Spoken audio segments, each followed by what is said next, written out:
Hello बच्चों, मैं अर्पित आप सभी लोगों को अपने YouTube channel science with Arpit sir में स्वागत करता हूं। आज हम लोग अपने नेक्स्ट वीडियो में अधिलघुत्तरीय क्वेश्चनों के बारे में जानेंगे। कल हमने क्लास 10 साइंस के कुछ पहले चैप्टर के कुछ महत्वपूर्ण अधिलघुत्तरीय क्वेश्चनों के बारे में जाने थे। आज हम लोग उनके अधिलघुत्तरीय क्वेश्चनों के बारे में जानेंगे।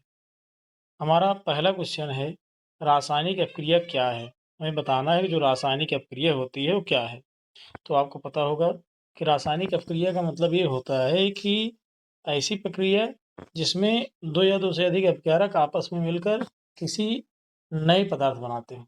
मतलब एक या एक से अधिक नए पदार्थ बनाते हैं तो उसको हम क्या कहते हैं? रासायनिक अपक्रिया कहते हैं। समझ में आया? जैसे कार्बन जो ऑक्सीजन के साथ क्रिया कर ले और कार्बन डाइऑक्साइड पदार्थ बना ले, तो ये क्या हो गया? रासायनिक अपक्रिया हो गया। अब अगला क्वेश्चन है हमारा, रासायनिक समीकरण क्या है? रासायनिक समीकरण क्या है? तो आपको पता होगा कि जो रासायनिक अपक्रिया होती है, अगर उनको हम सूत्रों व संकेतों द्वारा व्यक्त कर देते हैं तो उसी को हम क्या कहते हैं? रासायनिक समीकरण कहते हैं। हमारा नेक्स्ट क्वेश्चन है, संतुलित रासायनिक समीकरण किसे कहते हैं? अब हमें बताना है कि जो संतुलित रासायनिक समीकरण होता है किसे कहते हैं।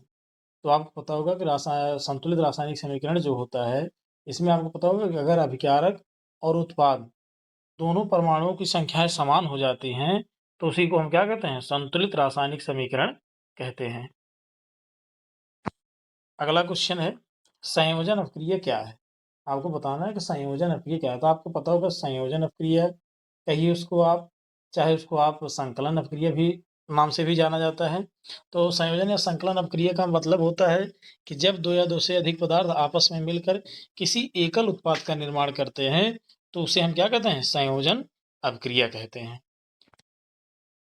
नेक्स्ट क्वेश्चन है, अपघटन अपक्रिया क्या है? नेक्स्ट क्वेश्चन है, अपघटन अपक्रिया क्या है? आपको पता होगा कि अपघटन अपक्रिया जो होता है वो संयोजन अपक्रिया का अपोजिट होता है। संयोजन अपक्रिया में क्या था कि दो या दो से अधिक अपकारक मिलकर किसी एकल उत्पाद का निर्माण कर रहे थे, लेकिन अपघटन अपक्रिया में क्या होता है, कोई एकल अपकारक टूटकर दो या दो से अधिक उत्पादों का निर्माण करते हैं तो उसको हम क्या कहते हैं? अपघटन अपक्रिया कहते हैं। जैसे इसमें लिखा गया है कि जब एक यौगिक टूटकर दो या अधिक पदार्थों में बदल जाता है तो उसे हम क्या कहते हैं? अपघटन अपक्रिया कहते हैं। ठीक है।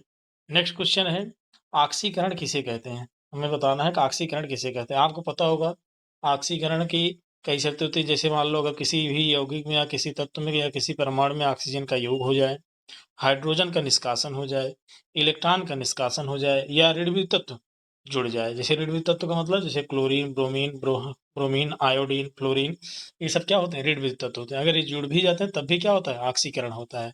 तो इसमें देखो लिखा गया किसी पदार्थ में ऑक्सीजन का जुड़ना या हाइड्रोजन का हटना ऑक्सीकरण कहलाता है। अगला क्वेश्चन है, अपचयन किसे कहते हैं? तो आपको पता होगा अपचयन ऑक्सीकरण का सेम उल्टा होता है। जैसे वहां पर आपको पता है कि ऑक्सीजन का योग, हाइड्रोजन का निष्कासन, इलेक्ट्रॉन का निष्कासन और ऋणात्मक तत्व का जुड़ना ऑक्सीकरण कहलाता है। वैसे ही किसी भी तत्व से अगर ऑक्सीजन का निष्कासन हो जाए, हाइड्रोजन का योग हो जाए, इलेक्ट्रॉन का योग हो जाए और ऋणात्मक तत्व बाहर निकल जाए तो उस तत्व का क्या होता है?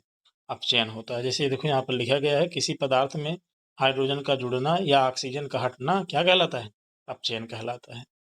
अगला क्वेश्चन है, संक्षारण क्या है? बताना है आपको कि संक्षारण क्या होता है। तो संक्षारण आपको पता होगा जब कोई धातु किसी नमी या आर्द्रता के संपर्क में आते हैं तो धीरे धीरे नष्ट होने लगते हैं और ये प्रक्रिया क्या कहलाती है? संक्षारण कहलाती है। इसमें लिखा गया धातुओं का वायु और नमी के प्रभाव से धीरे धीरे नष्ट होना ही क्या कहलाता है? संक्षारण कहलाता है।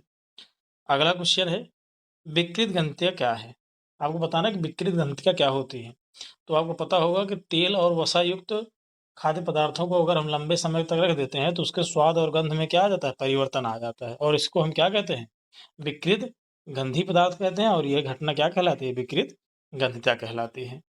हमारा आज का लास्ट क्वेश्चन है, लोहे पर जंग लगने से क्या क्या आवश्यक है? मतलब लोहे को जंग लगने के लिए क्या आवश्यक है? अभी आपको संक्षारण बताए हैं, सेम वही है। लोहे पर जंग लगना जो है वो संक्षारण का उदाहरण होता है। पूछ रहा है कि लोहे पर जंग लगने के लिए क्या आवश्यक है? आपको पता है लोहे पर जंग लगने के लिए नमी की आवश्यकता है। नमी में क्या पाया जाता है? ऑक्सीजन पाए जाते हैं। ऑक्सीजन की आवश्यकता होती है। तो आज हम लोग 10 क्वेश्चनों के बारे में जाने अगले वीडियो में आप लोगों के लिए और भी क्वेश्चन इंपॉर्टेंट जो अति लघु उत्तरीय क्वेश्चन है उनको लाएंगे। हमें उम्मीद है कि आप लोग स्वस्थ होंगे। ऐसे ही आप लोग हमारा सपोर्ट करते रहिए और बेल आइकन को दबा लीजिए। धन्यवाद।